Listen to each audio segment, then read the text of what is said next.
Autre vidéo pour paramétrer un segment vertical. Vous avez toujours un premier point de contrôle, toujours la tour Eiffel. Ce point-là, il a pour coordonnées 5,5, 11. Si on va aller jusqu'à ce point-là, on respecte un vecteur directeur qui, lui, va avoir des composantes signifiant qu'on va vers la verticale.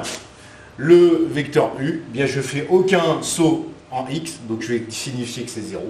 Et je monte bien de 2. Les composantes du vecteur U, ce sont 0, 2. Donc on a un premier point de contrôle, 5,5, 11. On a un vecteur directeur de composante 0, 2. Tous les points M qui signifieront et qui créeront ce segment vont être collinéaires à ce vecteur U. Donc X et Y, les coordonnées du point M, s'écrivent X moins 5,5, Y moins 11 est égal à T fois les composantes du vecteur U qu'on a vu à 0, 2. Et on peut donc définir X moins 5,5 pardon, est égal à 0t et y moins 11 est égal à 2t.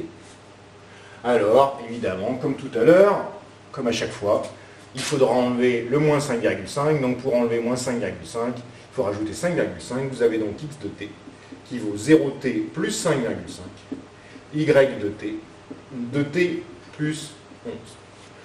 T prendra quelle valeur? 0. On se positionnera à ce premier point de contrôle, 1, qui correspond à 100%, et vous aurez l'entièreté. Vous retrouvez toujours les composantes du vecteur directeur. Vous retrouvez les coordonnées du premier point de contrôle. Pour la barre de saisie GeoGebra et SCD, vous retrouvez x de t, ici 0t plus 5,5, y de t, 2t plus 11. Là, on vous déclarait toujours le paramètre t, et vous lui demandez de commencer à 0, au point A, et de créer la totalité qui se retrouvera à ce point-là. Vous aurez décrit ainsi le segment vertical.